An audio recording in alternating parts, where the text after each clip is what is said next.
What's up, zoners? Welcome to the earliest waiver wire show on YouTube. Today I'm going to be going over all the players I think that you should add off of your waivers and how much you should be spending on them. There were a ton of injuries today, big name injuries. CMC is one of them. If that sounds interesting to you, hold on for 7 seconds. You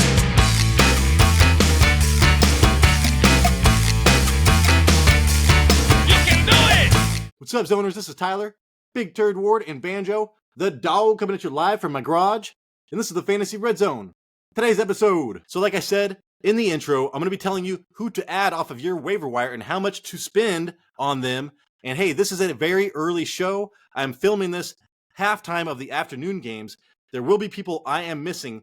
Look down in the comments. I will be adding a detailed report on that as we go. And hey, if I forgot somebody or if there's somebody that you think should be on this list, please comment below. Help everybody out. This is a group effort. So let's get started. I have all my notes typed out. Here they are right now. First up, Jordan Mason or Elijah Mitchell. I would spend $25 or more depending on how bad the injury is. It is an oblique. That is not bad. With CMC, the big fear is lower extremity injuries. This is not that. Worst case scenario, it might be a sports hernia, and that does require surgery, but that is unlikely. If he is out only 1 week or less, $5 I'd probably spend on these dudes. I do like Jordan Mason more. Jordan Mason, 5 rushes for 27 yards and a touchdown versus Cleveland this week. Cleveland looked insane. They were holding CMC a little bit, but hey man, Jordan Mason looked pretty good out there. Elijah Mitchell had fucking negative yards. Elijah Mitchell, 3 rushes for negative 2 yards, and he's been injured most of the season. He is he hurts himself brushing his own teeth. Like I said, his knees buckle, he falls to the floor. He might even get concussed on that tile floor. Hopefully he's got carpet in his bathrooms. They are at Minnesota. Next week, they give up the 25th most points to running backs at 14.5. That is not a great matchup.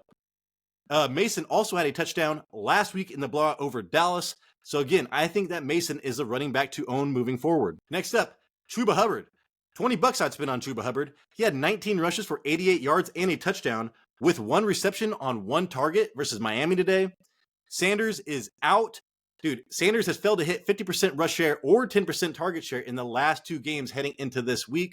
So he has not been healthy all season for the most part. He came into the season with a groin injury, and he has not been dominating in touches like we thought he would. He needs to have that volume on this team if he's going to be fantasy relevant, but he's not getting that.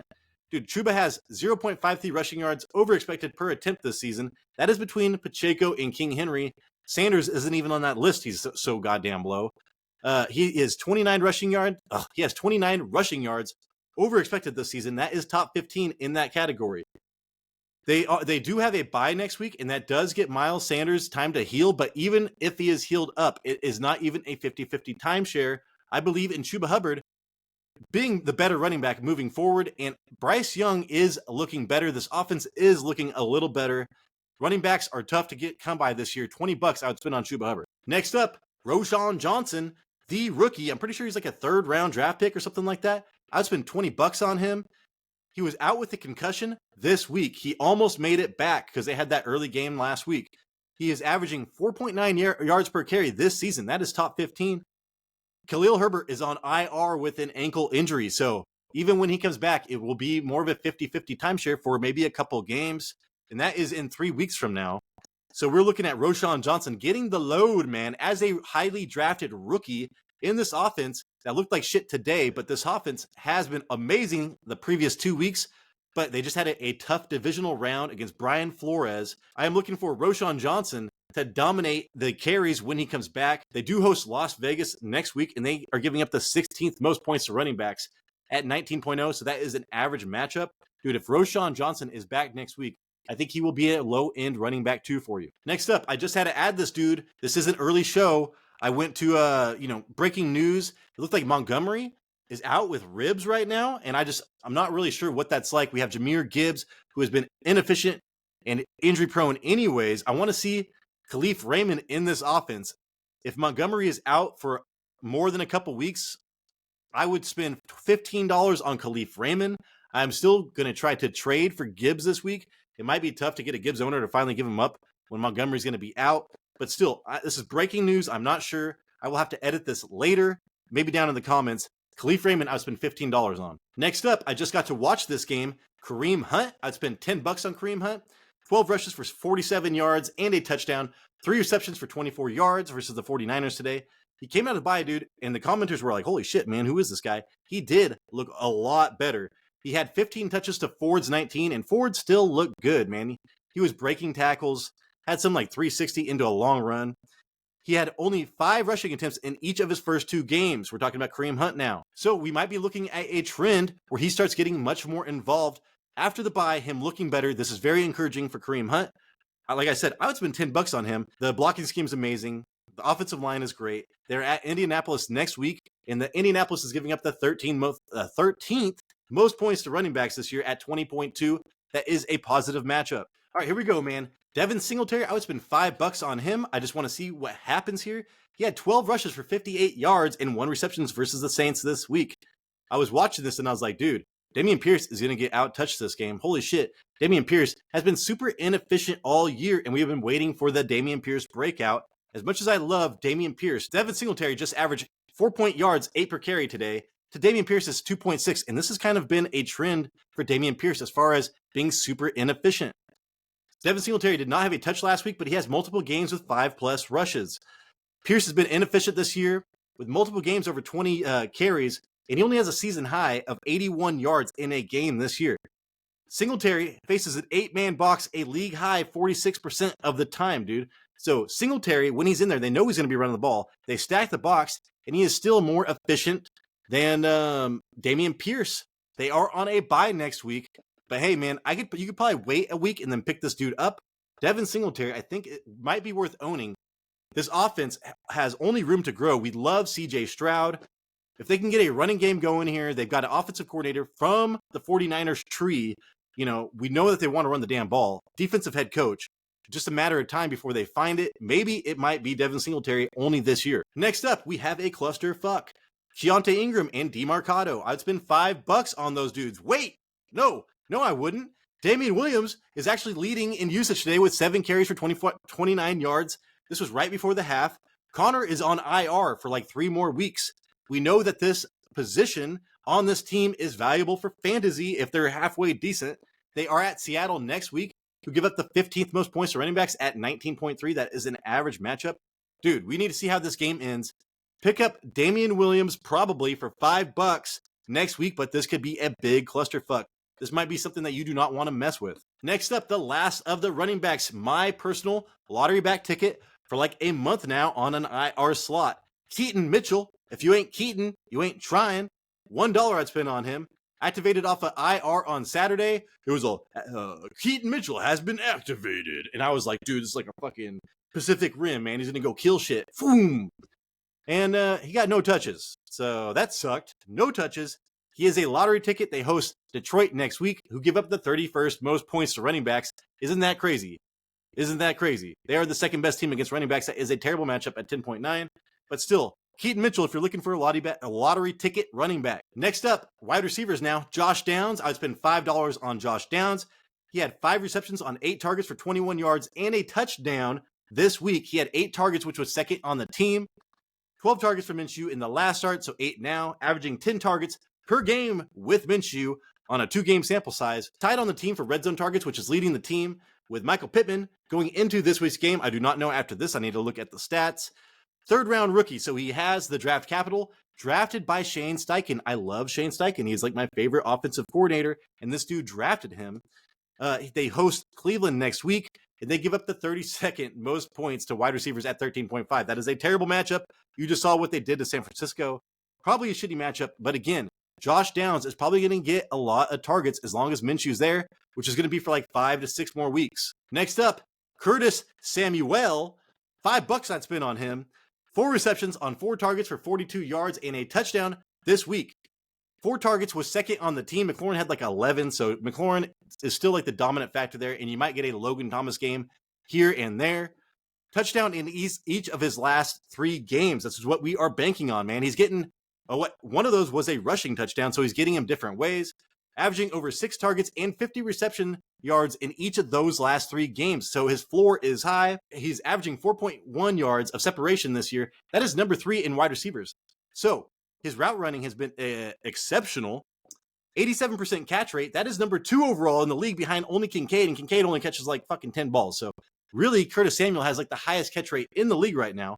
He is at the Giants next week, and they are only giving up the 11th most points to wide receivers, given how bad they are still, at 31.1 points per game. That is a positive matchup. $5 on Curtis Samuel, probably a flex. Next up, this game is going on right now, but still, I love this guy, Michael Wilson. He is a rookie. $1 I'd spend on him. Only 1 reception on 1 target for 17 yards at the half this week. Dobbs only has 76 passing yards, so it's just kind of a rough half. LA Rams have a better defense than people think. He had 7 targets and 2 touchdowns in that game 2 weeks ago, followed up by only 2 targets and 18 yards last week. One of 2 rookie wide receivers who TJ Houshmandzadeh put his stamp on in the preseason. When he was going to all these radio shows and they're like, hey, tell me a wide receiver who's going to blow our mind this year. He's all, Michael Wilson out of Stanford. And the other dude was Puka. Man, these guys are amazing. He is averaging 3.6 yards of separation this year. That is top 10 for wide receivers. And what I can say about him and Puka, it is their route running that sets them apart. He has an 84% catch rate. That is number 3 for wide receivers, not WTs. I don't know why I wrote that. They are at Seattle. They are at Seattle next week. And Seattle's giving up the 2nd most points to wide receivers this year at 39.0. It's a fucking hell of a matchup. Michael Wilson, probably a flex next week. Next up, this guy was on the waiver show like weeks 1 and 2, Rashid Shaheed. I spent $1 on him just because Carr is getting healthier and now pushing the ball downfield again. Rashid Shaheed, 2 receptions on 6 targets. That's what we want, for 85 yards and a touchdown. He also had 2 rushes for 18 yards. He was getting a couple rushes a game in the beginning of the year with a healthy Derek Carr. He's averaging 12 fantasy points a game with a healthy Derek Carr. So this is what we are banking on. When Derek Carr can throw down the field, Rashid Shaheed is actually doing pretty well. The Saints are hosting Jacksonville next Thursday, so a short week. I hate these Thursday night games. They've been so shitty for offense. 15th most points to wide receivers at 30.3. That is an average matchup. All right, guys, on to the quarterbacks. Sam Howell. I would spend $10 on Sam Howell, man. A young, chicken-eating Brett Favre, as described by a young Chris Long. 151 passing yards and 3 touchdowns versus Atlanta this week. Atlanta has some good cornerbacks. I was saying this before. 18 fantasy points. He's actually had 18 plus fantasy points in 4 of the 6 games this season. He's averaging 5 rushing attempts per game over the last 3, dude. If you can get that 5 plus rushing attempts, that really increases your floor, raises your floor. He's got the weapons. McLaurin, Samuel, Dotson didn't do shit again, man. Dotson is like, oh my God, one of the busts of the year. And Logan Thomas. He is at the New York Giants next week, and I have the wide receiver stats here, but still, the Giants will give up a ton of points to him as well. He is a top 10 quarterback play next week. Next up, I spoke about him earlier, Derek Carr. I'd spend $5 on him. 353 passing yards, dude. He only had 1 touchdown, but still, for him to do this right after throwing, like, dude, he was so bad the last couple of games, and now we see him pushing the ball downfield. Rashid Shaheed, Chris Olave, bounce back game. So I do like this. Finally back to being healthy, can throw the ball downfield. And a huge thing to me, PFF was showing who has the easiest schedules, just NFL-wise, not fantasy-wise. The rest of the year, the Saints have the easiest schedule the rest of the year. They host Jacksonville next Thursday, and I do like the Jacksonville defense right now. I actually started them this week, but they are giving up the 6th most points to quarterbacks this year at 20.3. All right, guys, the last person on this list is a tight end. Talk about Halloween. We're talking Michael Myers. $5 I'd spend on him. 4 receptions on 4 targets for 67 yards at the fucking half, dude. I was watching this game. He was hyper-targeted in the beginning. I'm like, just throw to Devontae. They throw to Devontae. They get him killed every week, dude. Please, just trade Devontae away. Just to trade him. If you're going to throw to Jacoby and try to get Devontae Adams killed, just fucking trade Devontae somewhere else, please. This guy is a second-round rookie. He had 2 receptions on 3 targets for 39 yards last week, but he only had 2 targets all year before that. This might be a trend. So we know that Jimmy G and Josh McDaniels loves tight ends, man. Gronkowski, George Kittle for Jimmy G. This offense should be able to support a tight end, no problem. Michael Myers is a second-round rookie. He was I think he was like the top 2. Him and Dalton Kincaid were the top tight ends in the draft, man. So there is a lot of potential here and draft capital. They are at Chicago next week. They give up the 10th most points to tight ends at 11.0. Double digits to tight ends? If you are in a tight end wasteland, maybe look to Michael Meyer. All right, everybody, that is a show. Thank you so much for watching. Remember, if I miss somebody, comment down below and look for my comments for future games waiver wire ads this week. Hopefully I earned a thumbs up. Hopefully I earned a subscription if you are not already subscribed. Please do it. We need it. Hey, this is Tyler Big Turd Ward, and I appreciate you.